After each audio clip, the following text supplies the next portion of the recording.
When my mother passed away, it felt like someone had ripped the floor out from under me. I had just turned 26, engaged to Mason, and living just a few blocks from my childhood home. Life was finally clicking into place, love, plans, comfort. Then came the phone call that shattered it all. It was the middle of the night. My father's voice was shaking. Just 2 words.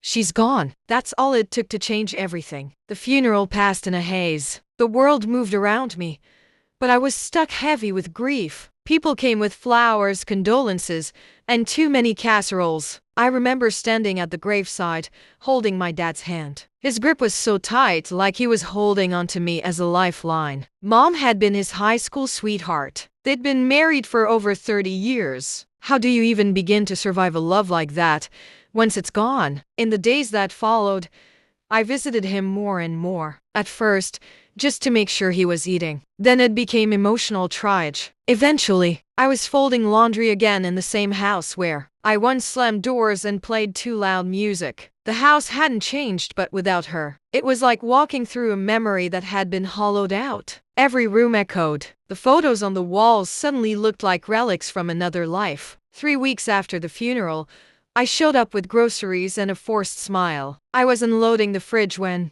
Dad walked in with a look I hadn't seen before, serious, heavy.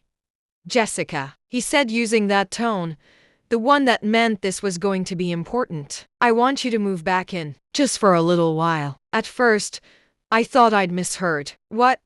Why? I had a life with Mason. A home. Plans. But Dad looked lost.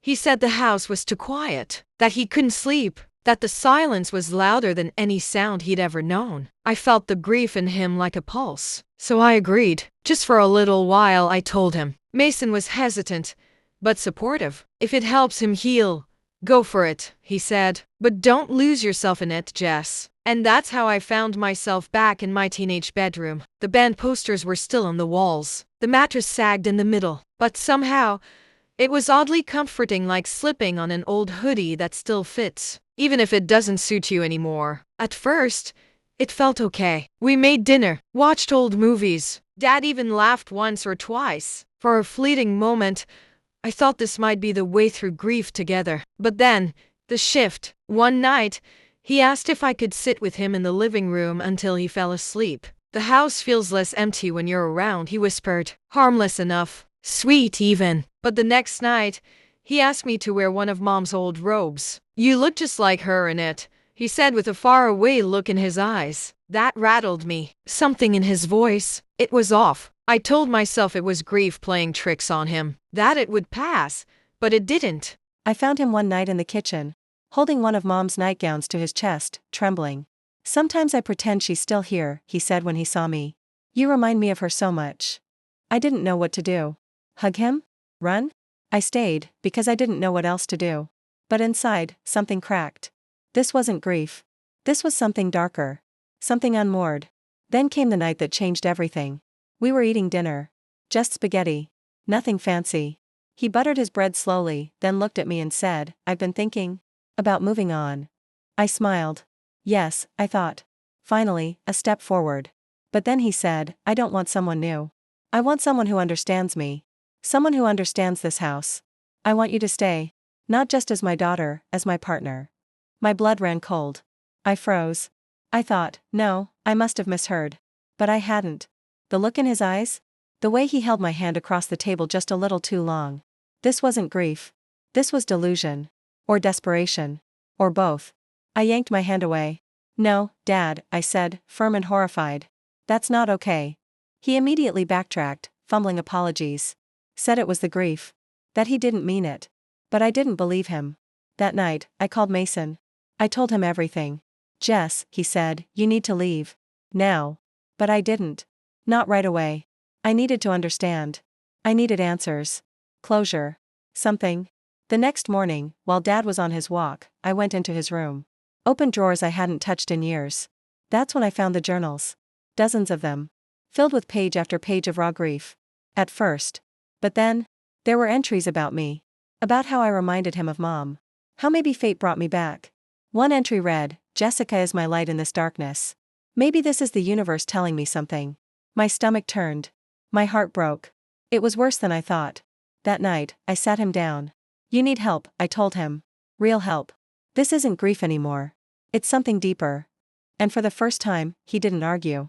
He just nodded. Quietly. You're right, he said. I've been lost. I packed my things and went home. The second I walked into Mason's arms, I sobbed. I didn't sleep, I crashed. And when I woke up, I cried again. Not from fear. From grief. Because in a way, I had lost both parents. One to death. The other to a darkness I still don't have a name for. Weeks passed. Dad started therapy. Joined a support group. He's working on himself, slowly, but surely. I keep boundaries. I visit once a week. We talk about Mom. Sometimes we laugh. Sometimes we cry. But we never talk about that night. And we never will. Some lines, once crossed, can never be uncrossed. But healing? Healing is still possible. Even after everything. Spring turned to summer. I watched my father slowly rebuild a version of himself I'd never known. He planted new flowers in Mom's garden, daffodils. Her favorite, and even started going to the local community center to play cards with other widowers. The house, once filled with haunting silence, began to feel like a place where healing could happen. And me? I grew too. In ways I didn't expect. I used to think strength meant staying, fixing things, holding people up even when you're crumbling inside. But now I know real strength is knowing when to walk away, when to set boundaries, when to love someone fiercely, but from a distance. Because love isn't about sacrificing your identity. It's not about saving someone at the cost of losing yourself. It's about compassion and clarity. About holding space for someone's pain without letting it consume your own. Grief changes people, sometimes into someone you no longer recognize. And while grief deserves compassion, it also requires vigilance. You can't let someone else's sorrow rewrite the truth of who you are. There's a quiet kind of bravery in saying enough. In choosing yourself. In honoring your own story, even when someone else's is unraveling. And sometimes, the most loving thing you can do for someone is to leave the room so they can finally face the darkness on their own. I had crossed through fire and come out the other side, a little scarred. Maybe, but stronger. I learned that grief doesn't just echo through the heart. It reshapes the walls around it. I learned that love isn't always gentle, sometimes. It asks for sacrifices it should never demand. And most importantly, I learned that I have the right to draw lines. Even with the people I love most. It's taken time to forgive him, and maybe parts of me still can't. But I can have compassion without closeness.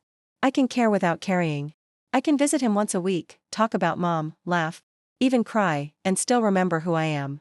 The moral of the story? Grief is a shapeshifter. It can make the familiar feel foreign, the safe feel unsettling. It can twist love into longing, and longing into delusion. But it's not an excuse to cross lines that should never be crossed. Grief may explain behavior, but it doesn't excuse it. Sometimes, the most courageous act of love is protecting your own spirit. Even from the people who raised you. You can honor the past, while still choosing the future. You can hold the pain, and still walk away. Some chapters must be closed, firmly, so healing can begin. Not just for others, but for yourself. Because at the end of it all, healing isn't about forgetting what happened. It's about remembering who you are.